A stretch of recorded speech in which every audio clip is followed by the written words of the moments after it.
नमस्कार साथियों, आपका अपने यूट्यूब चैनल ऑफिशियल एग्ज़ाम गुरु पर एक बार फिर से तहे दिल स्वागत है। आइए आज जो जीएस की मुहिम चल रही थी उत्तर प्रदेश पुलिस के लिए, तो उसको आगे बढ़ाते हुए उसी श्रृंखला में आज हम पढ़ेंगे आधुनिक भारत का इतिहास। जैसा कि आपको पता है, कल हम लोगों ने मध्यकालीन भारत का इतिहास एक ही वीडियो में कंप्लीट कर लिया था। तो आइए चलते हैं कारवां पथ की ओर। यूरोपीय कंपनियों का आगमन। सर्वप्रथम 1498 ईस्वी में वास्को डी गामा पुर्तगाल से समुद्र के रास्ते चलकर केरल के कालीकट तट पर पहुंचा था और वहां पर इसका जमोरिन ने स्वागत किया था। जो वहां का शासक केरल का जमोरिन था, उसने स्वागत किया था। फ्रांसिस्को द अल्मीडा भारत में 1505 ईस्वी में प्रथम पुर्तगाली वायसराय बनकर आया था। 1510 ईस्वी में अल्बुकर्क ने बीजापुर के यूसुफ आदिल शाह से गोवा जीता था। 1529 ईस्वी में नीनू दी कुन्हा गवर्नर बना।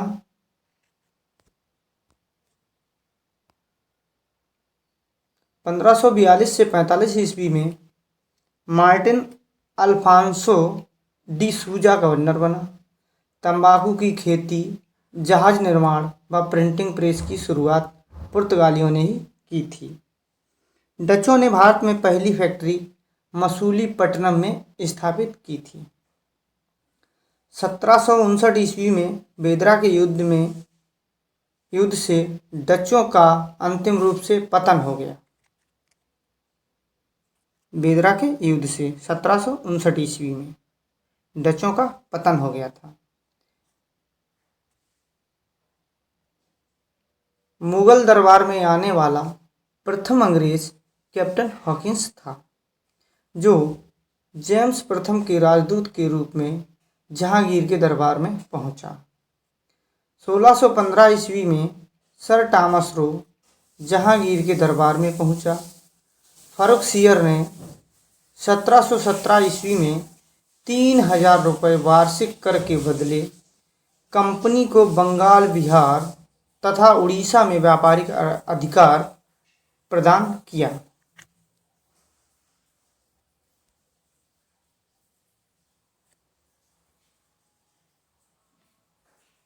सोलह सौ 32 ईस्वी में गोलाकुंडा बंदरगाह पर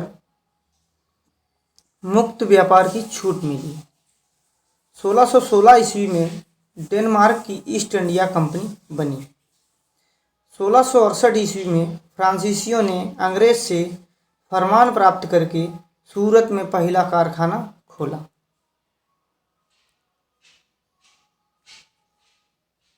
जान लेते हैं महत्वपूर्ण तथ्य।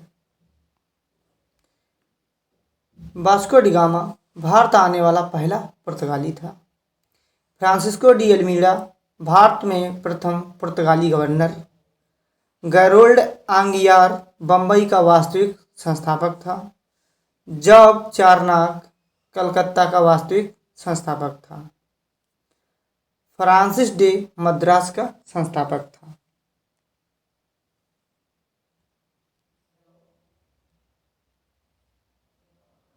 कर्नाटक का प्रथम युद्ध जो था 1746 से 1748 तक लड़ा गया। कर्नाटक का द्वितीय युद्ध 1749 से 1754 तक लड़ा गया। कर्नाटक का तृतीय युद्ध 1757 से 1763 तक लड़ा गया। प्लासी का युद्ध 23 जून 1757 ईस्वी को अंग्रेजों तथा बंगाल के नवाब सिराजुद्दौला के बीच प्लासी नामक स्थान पर हुआ था।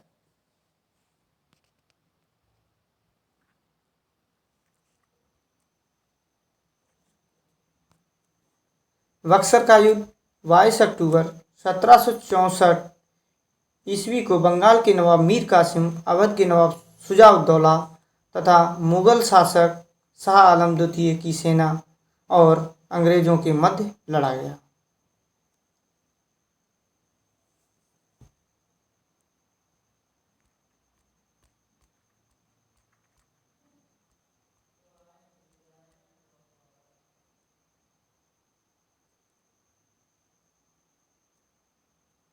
आइए अब देखते हैं आंगल मैसूर युद्ध। अभी तक हमने कर्नाटक युद्ध पढ़ लिया है पीछे। प्रथम आंगल मैसूर युद्ध जो था 1767 से 1769 ईस्वी तक हुआ है। द्वितीय आंगल मैसूर युद्ध 1780 से 1784 तक। तृतीय आंगल मैसूर युद्ध 1790 से 92 तक। और चतुर्थ आंगल मैसूर युद्ध 1799 ईस्वी में लड़ा गया। अब देखते हैं आंगल मराठा युद्ध। प्रथम आंगल मराठा युद्ध 1775 से 82 तक लड़ा गया। द्वितीय आंगल मराठा युद्ध 1803 से 1806 तक लड़ा गया। तृतीय आंगल मराठा युद्ध 1817 से 1818 ईस्वी तक लड़ा गया। आइए अब देखते हैं सामाजिक सुधार अधिनियम, सोशल रिफॉर्म एक्ट इसे इंग्लिश में बोलते हैं। शिशु वध अधिनियम 1804 ईस्वी में आया था। सती प्रथा प्रतिबंध अधिनियम 1829 में आया था। राजा राम मोहन राय की सहायता से लॉर्ड विलियम बेंटिंक लाए थे। हिंदू विधवा पुनर्विवाह 1856 में ईश्वरचंद विद्यासागर और उस समय कैनिंग वायसराय था। नेटिव मैरिज एक्ट 1872 ईस्वी में आया था। 1872 में लॉर्ड मेयो के शासनकाल में। शारदा एक्ट 1930 में आया था। सामाजिक सुधार आंदोलन के बारे में पढ़ते हैं। राजा राम मोहन राय को भारतीय नवजागरण का अग्रदूत माना जाता है। राजा राम मोहन राय ने सन 1815 ईस्वी में कलकत्ता में आत्मीय सभा की स्थापना की। 1828 ईस्वी में ब्रह्म सभा नामक संस्था की स्थापना की। राजा राम मोहन राय ने संवाद कौमुदी मरातुल अखबार का प्रकाशन किया। स्वामी दयानंद सरस्वती ने 1875 ईस्वी में बम्बई में आर्य समाज की स्थापना की। राजा राम मोहन राय ने ब्रह्म समाज की भी स्थापना की थी। प्रार्थना समाज की स्थापना डॉक्टर आत्माराम पांडुरंग ने की थी। हेनरी विलियम डेरेजियो ने 1828 ईस्वी में यंग बंगाल यानी यंग बंग आंदोलन भी कहते हैं, यंग बंगाल आंदोलन का प्रवर्तन किया। ज्योतिबा फुले ने सत्य शोधक समाज की स्थापना की। स्वामी विवेकानंद ने 1897 ईस्वी में रामकृष्ण मिशन की स्थापना की। सितंबर 1893 ईस्वी में स्वामी विवेकानंद ने अमेरिका के शिकागो में आयोजित विश्व धर्म सम्मेलन में भारत का नेतृत्व किया था। थियोसॉफिकल सोसाइटी की स्थापना 1875 ईस्वी में मैडम H.P. ब्लादवस्की और हेनरी स्टील ऑलकॉट द्वारा संयुक्त राज्य अमेरिका में की थी। एनी बेसेंट ने बनारस में 1898 ईस्वी में सेंट्रल हिंदू कॉलेज की स्थापना की। सर सैयद अहमद खां द्वारा 1875 ईस्वी में अलीगढ़ में मोहम्मडन एंग्लो ओरिएंटल कॉलेज की स्थापना की, जो इस समय अलीगढ़ मुस्लिम यूनिवर्सिटी के नाम से जाना जाता है।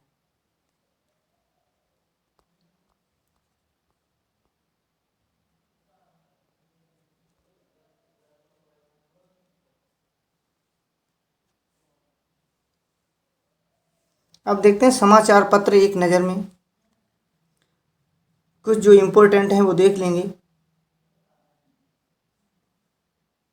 अमृत बाजार पत्रिका मोतीलाल घोष 1868 में प्रकाशित हुआ था और 78 तक।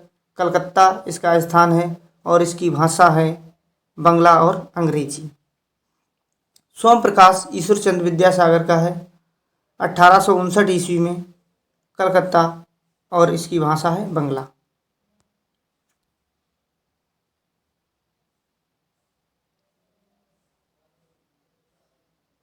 और आप लोग देख लीजिएगा इसको। कवि बच्चन सुधा भारतेंदु हरिश्चंद्र का है 1867 में, उत्तर प्रदेश और हिंदी भाषा में है। ज्ञान प्रदानी नवीन चंद्र राय 1866, कलकत्ता स्थान है और हिंदी भाषा में। हरिजन महात्मा गांधी की पत्रिका है 11 फरवरी 1933 पूना से हिंदी व गुजराती में। उदंत मार्तंड जुगल किशोर का 1826 ईस्वी में प्रकाशित हुआ था, कानपुर से, और हिंदी में प्रथम ये समाचार पत्र था। तो इस तरह से ये समाचार पत्र थे।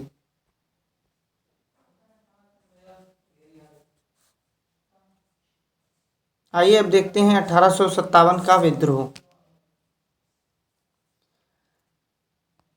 1857 ईस्वी के विद्रोह के राजनीतिक, आर्थिक, सामाजिक, धार्मिक तथा रासायनिक कारण एवं तात्कालिक कारण भी विद्यमान थे, परंतु इसका मुख्य कारण अंग्रेजों द्वारा भारतीय जनता का अमानवीय शोषण था। राजनीतिक कारणों में डलहौजी की व्यक्तिगत नीति यानी डॉक्ट्राइन ऑफ लेफ्ट और बेलेजली की सहायक संधि ने विद्रोह को जन्म देने में महत्वपूर्ण भूमिका निभाई थी। स्थायी बंदोबस्त 1793 में, रैयतवाड़ी व्यवस्था 1792 में तथा महलवाड़ी 1822 ईस्वी द्वारा किसानों को जबरदस्ती शोषण हुआ। महलवाड़ी हॉल्ट मैकेंजी लेकर आए थे, रैयतवाड़ी टॉमस मुनरो की थी और स्थायी बंदोबस्त लॉर्ड कॉर्नवालिस लाए थे।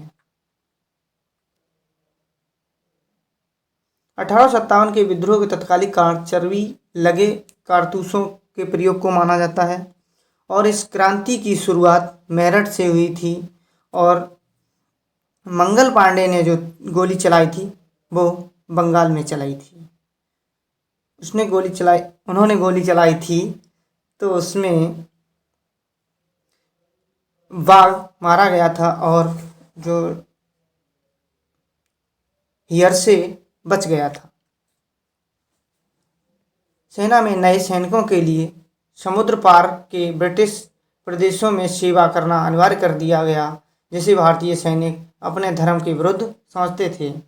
1856 ईस्वी में सरकार ने पुरानी लोहे वाली बंदूक ब्राउन बेस के स्थान पर न्यू इनफील्ड राइफल का प्रयोग करवाया।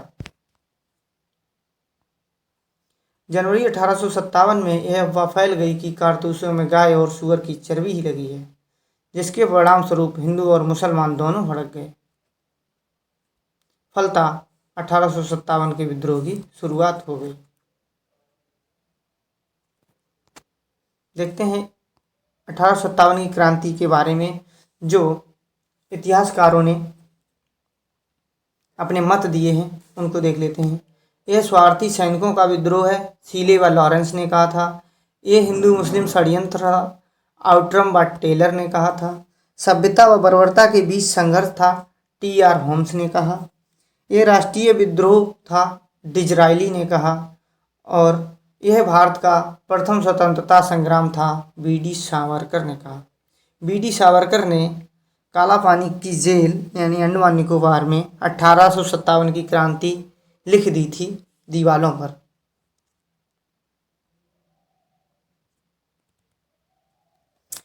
मार्च 1857 को बैरकपुर छावनी में मंगल पांडे ने विद्रोह की शुरुआत कर दी थी और ये 1857 के विद्रोह का प्रथम शहीद बने थे। बाद में मेरठ में कारतूस के प्रयोग पर सैनिक ने बगावत की और जब उन्हें सजा सुनाई गई तो 9 मई 1857 को यह विद्रोह आरंभ हो गया। विद्रोह विभिन्न क्षेत्रों में विभिन्न तरीके से फैला। अवध में यह जन सामान्य का विद्रोह बन गया। इलाहाबाद में विद्रोह का नेतृत्व आम जनता के प्रतिनिधि लियाकत अली ने किया, तो नर्मदा के नीचे विद्रोह लगभग ना के बराबर रहा। देखते हैं कहाँ पर किसने विद्रोह किया और किसने उस विद्रोह को दबाया था। तो दिल्ली में बहादुर शाह और बख्त खान ने उसका नेतृत्व किया था और वहाँ पर दबाया था निकलसन और हडसन ने। लखनऊ में बेगम हजरत महल ने नेतृत्व किया था और दबाया था कॉलिन कैंपबेल ने। कानपुर में नाना साहब और तात्या टोपे ने दबाया था, कॉलिन कैंपबेल ने। झांसी में रानी लक्ष्मीबाई ने और उसको दबाया था वहाँ पर यानी दमन किया था जनरल ह्यूरोज ने। फैजाबाद मौलवी अहमदुल्ला और उस वहाँ पर दमन किया था जनरल रेनॉट ने।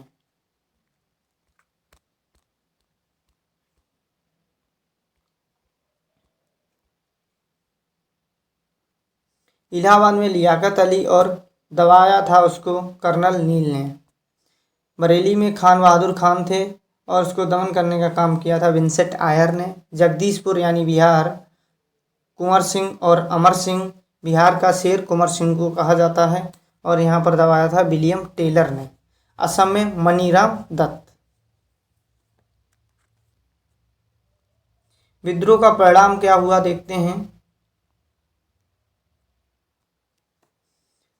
ब्रिटिश क्राउन ने कंपनी से भारत पर शासन करने के सभी अधिकार वापस ले लिए थे।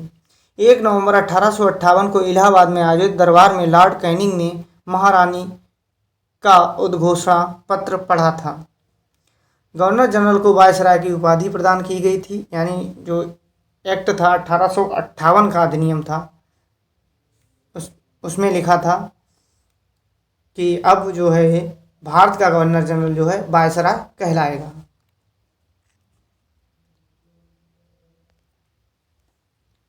सैनिकों की भर्ती के लिए रॉयल कमीशन गठित किया गया था। 1784 के पिट्स इंडिया एक्ट द्वारा भारत पर चल रहा दोहरा नियंत्रण समाप्त हो गया था, यानी वहाँ पर चल रहा था सेंट्रल बोर्ड और बोर्ड ऑफ डायरेक्टर, तो इनको खत्म कर दिया गया था और भारत राज्य सचिव के पद का गठन हुआ था।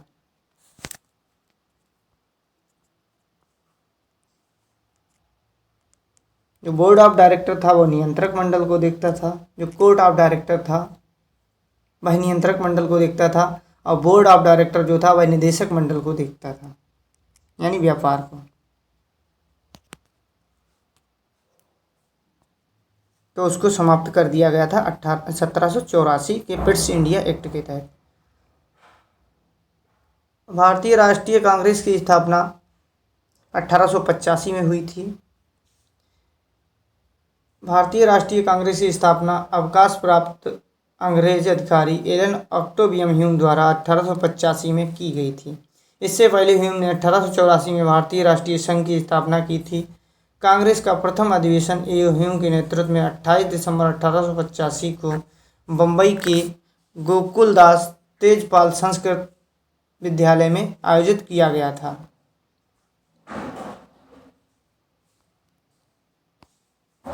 कांग्रेस का स्थापना सत्र पहले पूना में आयोजित होना था, किंतु वहां प्लेग फैल जाने के कारण स्थान बदलकर बम्बई का संस्कृत तेजपाल विद्यालय चुना गया।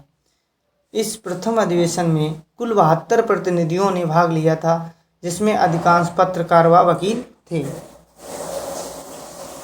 भारतीय राष्ट्रीय कांग्रेस का पहला अध्यक्ष होने का गौरव व्योमेश चंद्र बनर्जी को प्राप्त हुआ।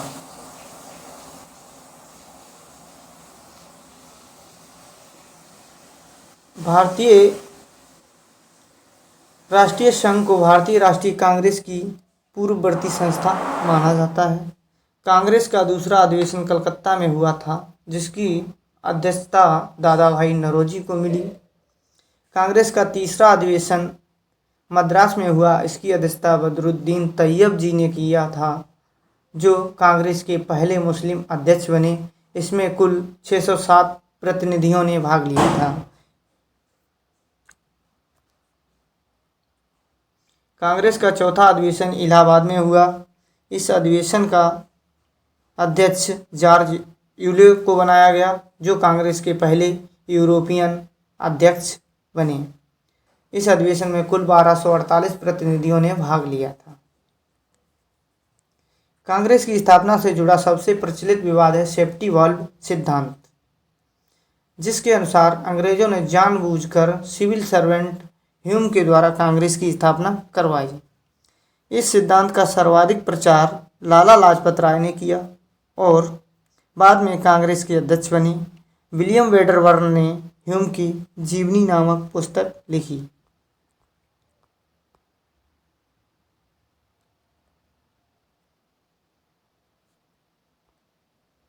अब देखते हैं महत्वपूर्ण तथ्य।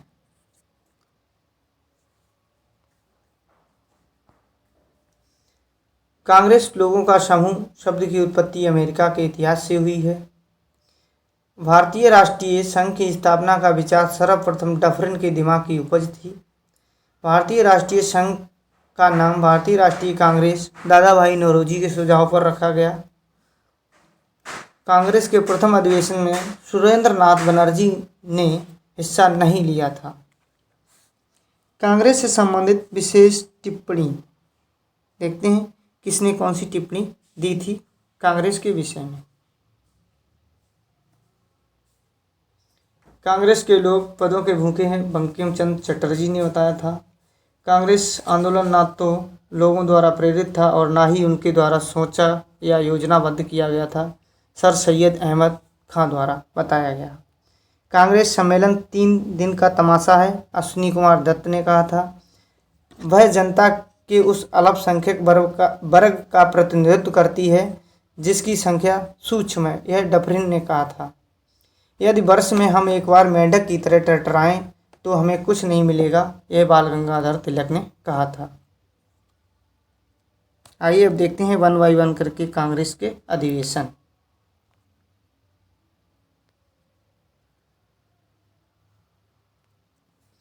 अठारह स्थान है बम्बई, WC बनर्जी हैं अध्यक्ष और प्रथम अधिवेशन हुआ था और उसमें लिए था 72 प्रतिनिधियों ने भाग। 1886 कलकत्ता में दादा भाई नौरोजी। इस अधिवेशन में राष्ट्रीय कांग्रेस तथा नेशनल कॉन्फ्रेंस का विलय हो गया था। 1887 मद्रास, बदरुद्दीन तैयब जी कांग्रेस के पहले मुस्लिम अध्यक्ष और सर सैयद अहमद ने इन्हें पत्र लिखकर कांग्रेस में जुड़ने की सलाह दी थी।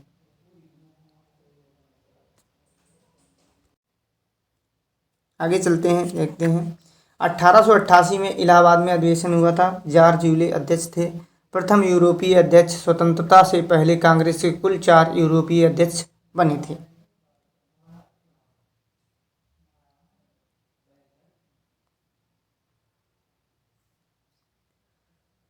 1905 बनारस, गोपाल कृष्ण गोखले अध्यक्ष थे। पहली बार कांग्रेस के अधिवेशन में बहिष्कार प्रस्ताव स्वीकार किया गया।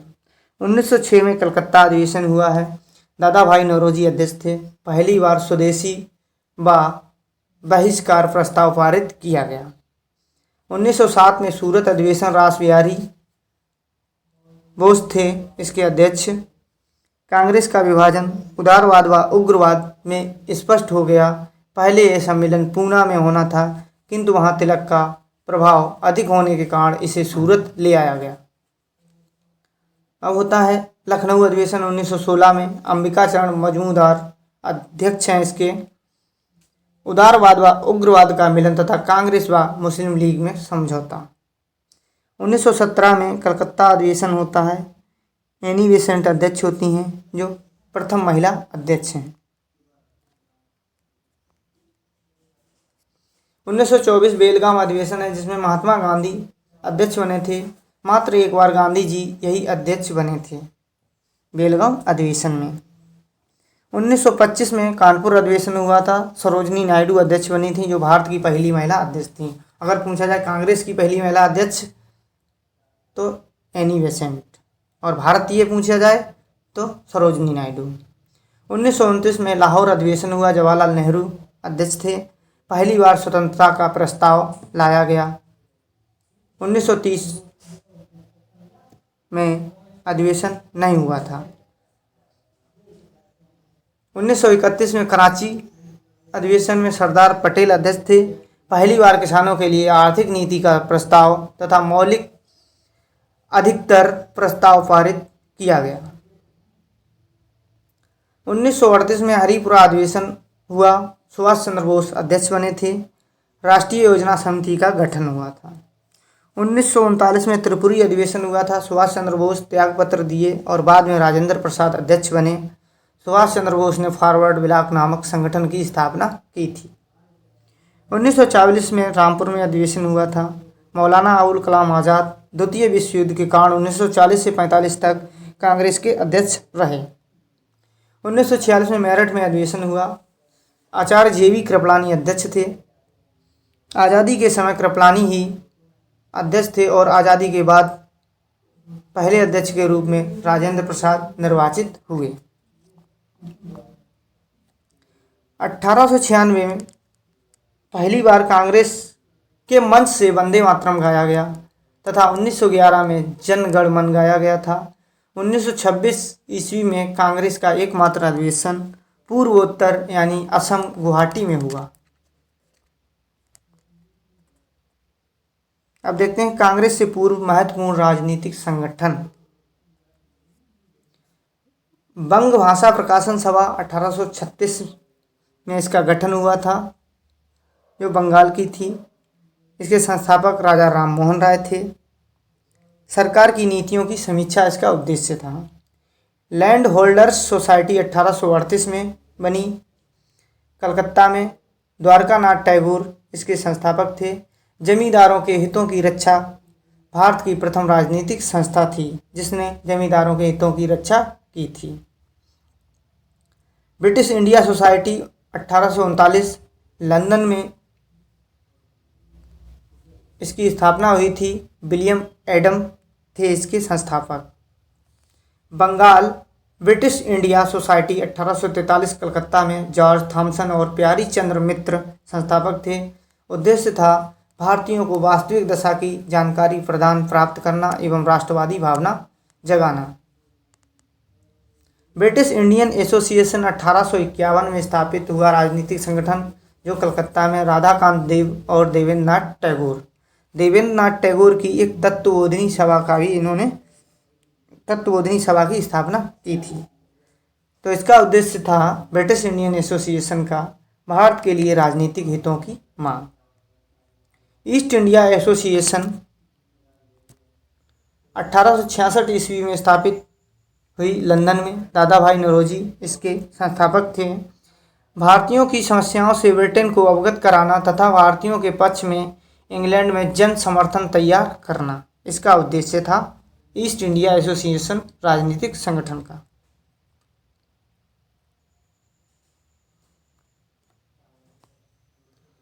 पूना सार्वजनिक सभा 1870 में स्थापित हुई थी। महागोविंद रानाडे और जीबी जोशी इसके संस्थापक थे। इसका उद्देश्य था सरकार एवं जनता के मध्य सेतु कार्य। इंडिया लीग 1875 में स्थापित हुई कलकत्ता में। शिशिर कुमार घोष इसके संस्थापक थे और इसका उद्देश्य था राष्ट्रवाद की भावना जागृत करना। इंडियन एसोसिएशन 1876 कलकत्ता में स्थापित हुई। सुरेंद्र नाथ बनर्जी इसके अध्यक्ष थे। आनंद मोहन बोस जो साधारण ब्रह्म समाज के संस्थापक थे। भारतीयों में एकता, सिविल सेवा में सुधार की मांग, ब्रिटिश इंडियन एसोसिएशन की संकीर्णता के विरुद्ध।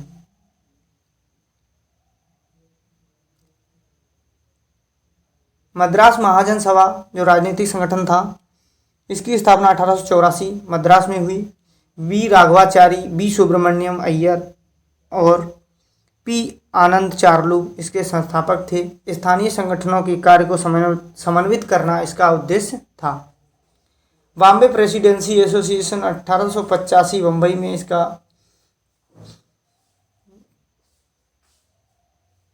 इस संगठन की स्थापना हुई और इसमें फिरोज शाह मेहता, बदरुद्दीन तैयब जी और केटी तेलंग इसके संस्थापक थे। सरकारी पदों पर भारतीयों की नियुक्ति, सिविल सेवा परीक्षा भारत में आयोजित करना। हाँ, अब देखते हैं भारतीय राष्ट्रीय आंदोलन। प्रथम चरण या उदारवादी युग 1885 से 1905 ईस्वी तक भारतीय राष्ट्रीय आंदोलन में उदारवादी कांग्रेस पूरी तरह हावी रहे। सुरेंद्र नाथ बनर्जी, दादा भाई नौरोजी, गोपाल कृष्ण गोखले, फिरोज शाह मेहता, महागोविंद रानाडे, व्योमेश चंद्र बनर्जी, मदन मोहन मालवीय इत्यादि प्रमुख उदारवादी नेता थे। 1888 ईस्वी में विलियम डिग्बी की अध्यक्षता में नौरोजी ने इंडियन एजेंसी की स्थापना की।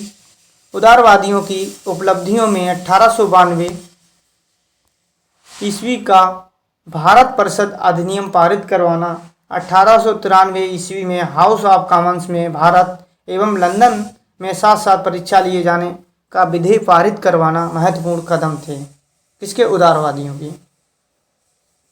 द्वितीय चरण या उग्रवादी युग 1906 से 1919 ईस्वी तक, इसमें उग्र राष्ट्रवाद का जन्म हुआ। तिलक, अरविंद घोष, लाला लाजपत राय तथा बिपिन चंद्र पाल इस चरण के महत्वपूर्ण नेता थे। इसी दौरान 1905 ईस्वी में वायसराय लॉर्ड कर्जन ने बंगाल विभाजन कर उग्रवादी राजनीति को एक नई दिशा प्रदान की।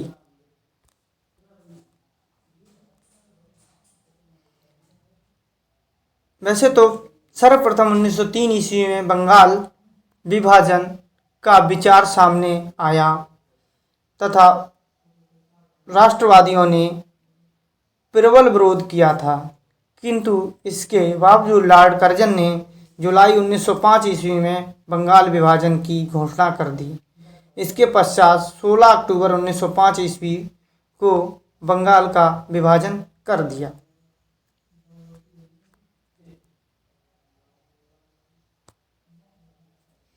विभाजन का वास्तविक कारण था चूंकि बंगाल उस समय राष्ट्रीय चेतना का केंद्र बिंदु था और इसी चेतना को नष्ट करने हेतु बंगाल विभाजन का निर्णय लिया गया था।